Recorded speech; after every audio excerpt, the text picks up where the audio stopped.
گالی دینا فسق ہے. غریب نواز سرکار فرماتے ہیں جو کسی مومن کو گالی دے مرتے وقت اس کی زبان پہ کلمہ نہیں آئے گا. تو جب عام مومن کو گالی دینے سے زبان پہ کلمہ نہیں آتا تو بیوی کو ماں بہن کی گالی دو گے تو تمہاری زبان پہ مرتے وقت کلمہ کیسے آئے گا؟ بیویوں کا حساب لینے والا کوئی نہیں ہے تم سے. بیویاں تو کمزور ہے, جتنا دبانا چاہو دبا لو, مگر سن لو حدیث پاک کا مفہوم ہے جس نے عورتوں پہ ظلم کیا ہوگا اگر وہ پہاڑوں جیسی نیکیاں لے کر آئے گا اللہ اس کی نیکیوں کو قیامت کے دن ریزہ ریزہ کر دے گا. اس کی نیکیوں کو ذرہ ذرہ کر دیا جائے گا کیونکہ اس نے اپنی بیوی پہ ظلم کیا ہوگا. ظلم مت کرو.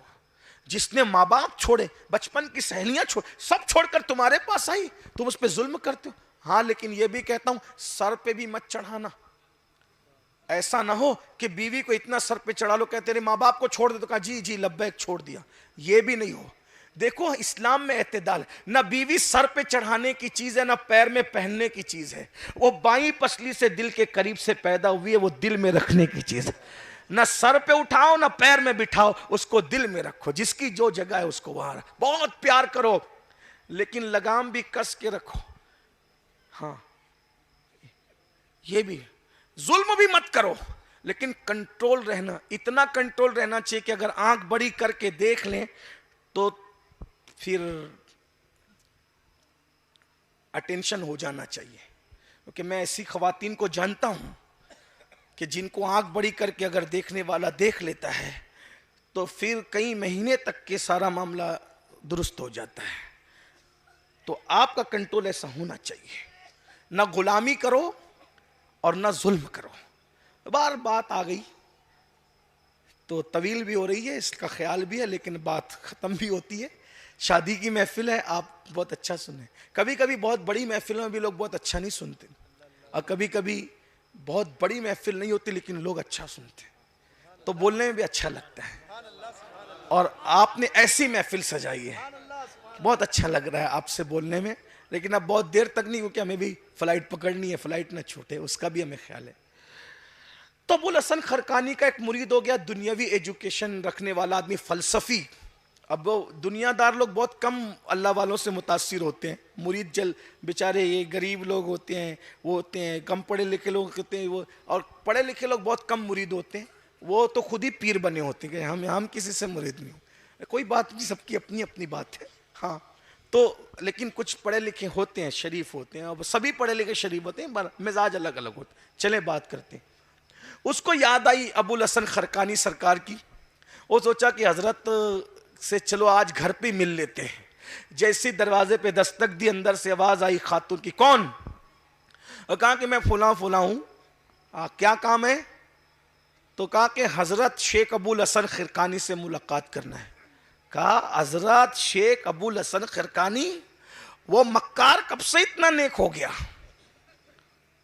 وہ کب سے حضرت ہو گیا؟ وہ کب سے شیخ ہو گیا؟ یہ سنا تو یہ پیر ان کے کانپ گئے. کہا محترمہ آپ کون؟ کہا اس کی بیوی ہوں. اب یہ تو بیچارہ سوچا یار جس کی بیوی جس کو مکار کہے, یہ تو پھر معاملہ گڑبڑ ہے. اب اس کی عقیدتوں کا شیش محل ابھی چکنا چوری ہونے کو تھا کہ قدرت نے رہنمائی کی. پیچھے دوسرا اچھا والا پیر بھائی کھڑا تھا. اس نے کہا جناب ادھر آؤ ادھر آؤ ادھر آؤ. کیا بات ہوئی؟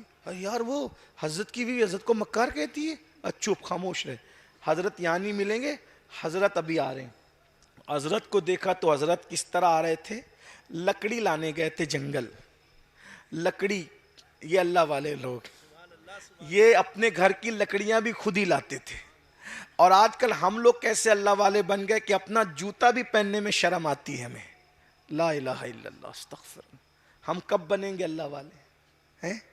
ہاں, جوتا پہنانا یہ آپ کی سعادت ہے. اپنے بزرگوں کو بالکل پہنایا کرو, لیکن ہمیں چاہیے کہ ہم اپنا کام کوشش کریں کہ اپنے ہاتھ سے. ہماری خواہش یہ ہونی چاہیے. بلکہ لوگوں کا تو محبت اتنی ہے کہ لوگ مجھے بھی پکڑ کے چلاتے ہیں. میں کہتا ہوں بھائیو جو 60 کے اوپر لوگ آئے نا ان کو پکڑ کے چلایا کرو. ابھی میں عمر کے اس حصے میں کہ میں بھی کسی کو پکڑ کے چلا سکتا ہوں, لیکن لوگ مانتے نہیں, مجھے بھی پکڑ کے لاتے ہیں اسٹیج پہ. بہرحال یہ محبت ہے آپ کی. اور بات یاد رکھنا, خدمت کیا کرو، کیونکہ اللہ والوں کی خدمت سے وہ کچھ مل جاتا ہے جو برسوں کی محنت سے نہیں ملتا۔ سبحان اللہ سبحان اللہ۔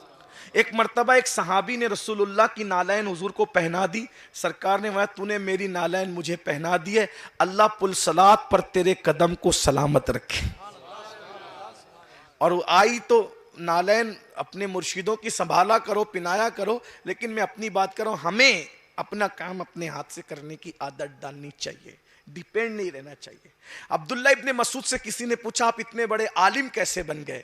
تو کہا اتنے بڑا عالم بننے کا راز ایک ہی تھا، حضور جہاں نالین اتار دیتے تھے میں جھٹ سے اٹھا لیتا تھا، اور آستین بڑی سلاتا تھا ان دنوں میں، آستین میں چھپا کر سینے سے لگا کر، جب تک حضور کام میں لگے رہتے بیٹھا رہتا، حضور کی نالین سینے سے لگاتے لگاتے اللہ نے مجھے اتنا بڑا عالم بنا دیا۔ لوگ کتابیں پڑھ کے وہاں نہ پہنچے جہاں رسول اللہ کی نالین نے پہنچا دیا۔ جو سر پہ رکھنے کو مل جائے نالے پاکے حضور تو پھر کہیں گے کہ ہاں تاجدار ہم بھی ہیں، یہ حضور کی نالین ہے۔ نالین اتنا بڑھا دیتی ہے، جہاں تک کتابیں نہ لے گئی وہاں تک حضور کی نالین لے گئی ہے۔ اللہ اکبر! تو اندازہ فرمائے کہ ادھر آؤ، اس فلسفی کا ادھر آؤ کا وہ مرشد ادھر گئے کام سے، ادھر آ رہے مرشد آ رہے ہیں۔ اچھا اب مرشد آ رہے ہیں لکڑی لے کے، کیسے؟ شیر پہ بیٹھے ہیں، روزانہ سر پہ رکھ کے لاتے تھے کیونکہ پیر روشن ضمیر ہوتا ہے۔ سمجھ گئے کہ کیا ڈرامہ ہو گیا ادھر، کیا معاملہ ہو گیا، سمجھ گئے پیر روشن ضمیر ہوتا ہے۔ ارے جو بے خبر ہو وہ پیر کیسا، جس کا ضمیر روشن نہ ہو وہ پیر کیسا۔ آج سمجھ گئے، روزانہ سر پہ لکڑی آتی تھی، آج شیر پر، اور سانپ کا چابک بنایا۔ اب آج کل کچھ لوگ سوچیں گے یار یہ سب کہانی قصہ ہے، کہانی قصہ نہیں، ہمارے پاس آ کے بیٹھو بتائیں گے، قرآن اور حدیث میں اس کی نظیر ملتی ہے۔ ہاں کہ شیر بھی کسی کی غلامی کر سکتا ہے، لیکن وہ کون لوگ ہیں جو اللہ کے محبوب کے غلام ہیں؟ شیروں نے ان کی غلامی کی ہے۔ ہمارے پاس روایتیں ہیں۔ بہرحال تو عرض کیا کر رہا تھا، شیر پر بیٹھے ہیں، لکڑیاں ہیں شیر پہ رکھی ہوئی، ہاتھ میں سانپ کا چابک ہے۔ اب اس طرح آتے فلسفی نے دیکھا، سمجھ گیا وہ جھوٹی ہے، اب وہ شیش محل جو چکنا چور ہونا تھا وہ سلامت رہے گا، کیونکہ کرامت دیکھ لی نا۔ جیسے سرائے پیر چومے کا سرکار، کچھ نہیں کہنا، میری تو عقیدتوں کا شیش محل چکنا چور ہی ہوا تھا اگر یہ اللہ کا بندہ رہنمائی نہ کرتا۔ میری گزارش حضرت، میں آیا تو بدزن ہونے کے قریب تھا مگر بچ گیا، کوئی آئے گا آپ سے بدزن ہوگا، بیعت توڑے گا، آپ کا مخالف ہو جائے گا، اس کو پہلی فرصت میں گھر سے نکالو، اس کو طلاق دو آپ، ورنہ بہت نقصان پہنچائے گی یہ عورت آپ کو۔ حضرت ابو الحسن خرقانی نے کہا، کیا کہا؟ اس کو طلاق دوں؟ ارے وہ میری بیوی ہے، میری بیوی کے خلاف بکتے ہو؟ وہ میری محسنہ ہے، اس کے احسانات ہیں مجھ پہ۔ کہا حضرت وہ مکار کہتی ہے، دغاباز کہتی ہے، آپ کا نام لیتی ہے، آپ کہتے ہیں احسان ہے، محسنہ ہے، آپ طلاق نہیں دیں گھر سے۔ کہا بیٹا یہ شیر پہ سواری، یہ ہاتھ میں سانپ کا چابک، یہ جو کرامت دیکھ رہے ہیں نا، یہ نفل نمازوں کی وجہ سے نہیں ہے، وہ مجھ پہ ظلم کرتی ہے اور میں اس کو برداشت کر کے صبر کرتا ہوں، اسی کی برکت سے اللہ نے مجھے یہ مقام عطا فرما دی۔ سمجھا؟ تو صرف تسبیح مصلے سے ولایت نہیں ملتی، کبھی کبھی بیوی کے ظلم کو